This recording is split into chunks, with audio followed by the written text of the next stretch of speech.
ജയസൂര്യ എന്ന നടന്റെ ഫോട്ടോയാണ്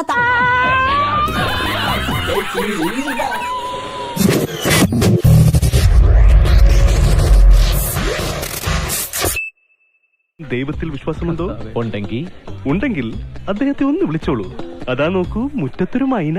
മലയാള സിനിമയിലെ സൂപ്പർ സ്റ്റാർ ആയിട്ടുള്ള ഒരു യുവനടന്റെ ഭാഗത്ത് നിന്ന് ഗുരുതരമായ വീഴ്ചയാണ് സോണിയ മൽഹാറിന് നേരെ ഉണ്ടായിരിക്കുന്നത്. എന്റെ ഇങ്ങനെയുണ്ട് ഒരു ആക്രാന്തം. കഴിഞ്ഞ ദിവസം ഈ ദുരനുഭവം പുറത്തു പറഞ്ഞപ്പോൾ ഒരു യുവനടൻ എന്ന് മാത്രമാണ് സൂചിപ്പിച്ചത്.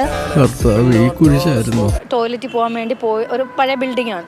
അപ്പോൾ പോയ സമയത്ത് പോയിട്ട് തിരിച്ചിങ്ങോട്ട് വരുന്ന മുറിയുടെ അവിടെ നിന്ന് ഇങ്ങോട്ട് വരുന്ന സമയത്ത് അപ്രതീക്ഷിതമായിട്ട് ശരിക്കും ഇങ്ങനെ ഹോൾഡ്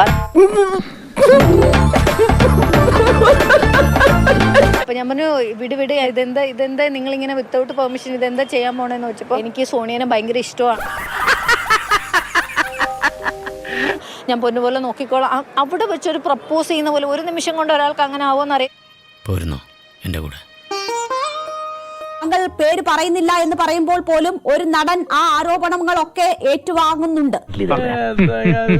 നമുക്ക് അപ്പുറത്ത് മാറി നിന്ന് കരയാം. ജയസൂര്യ എന്ന നടന്റെ ഫോട്ടോയാണ് താങ്കളുടെ ഫോട്ടോയുമായി താങ്കളുടെ ആ അഭിമുഖം പോകുന്നതിന് താഴെയൊക്കെ വരുന്നത്. ആ രീതിയിലായ അദ്ദേഹമാണ് എന്ന പ്രചരണവും നടക്കുന്നു. അല്ല, ഇപ്പൊ പെമ്പിളേരെ നോക്കിയാൽ തന്നെ കേസാ, ജാമ്യം വരെ കിട്ടില്ല. അദ്ദേഹം നിരപരാധിയാണോ അല്ലയോ എന്ന സംശയം പൊതുസമൂഹത്തിന് മുന്നിൽ നിൽക്കുന്നു. പേര് എടുത്ത് പറയുകയോ അങ്ങനെ അതിന് വേണ്ടി ഞാൻ പറയുന്നില്ല. പേരുമായിട്ട് എടുത്ത് പറയുകയോ നിഷേധിക്കുകയോ രണ്ടിനും ഞാനില്ല. ഇതിന്റെ സത്യാവസ്ഥ ഒന്ന് അറിയണം. വ്യക്തത വരുത്തണം എന്ന ഒരു കാര്യമുണ്ടല്ലോ. അപ്പോൾ അതല്ല എന്നുള്ളത് കൊണ്ടാണോ തുറന്നു പറച്ചിൽ അല്ലെങ്കിൽ അത് നിഷേധിക്കാത്തത്? ആ നടന്നു അറിയാൻ ആരാണുള്ളത്.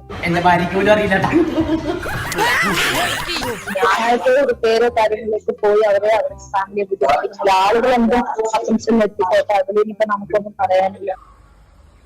എന്തൊക്കെയാണ് ഈ കൊച്ചു കേരളത്തിൽ സംഭവിക്കുന്ന എന്തൊക്കെ കാര്യങ്ങളാണ്?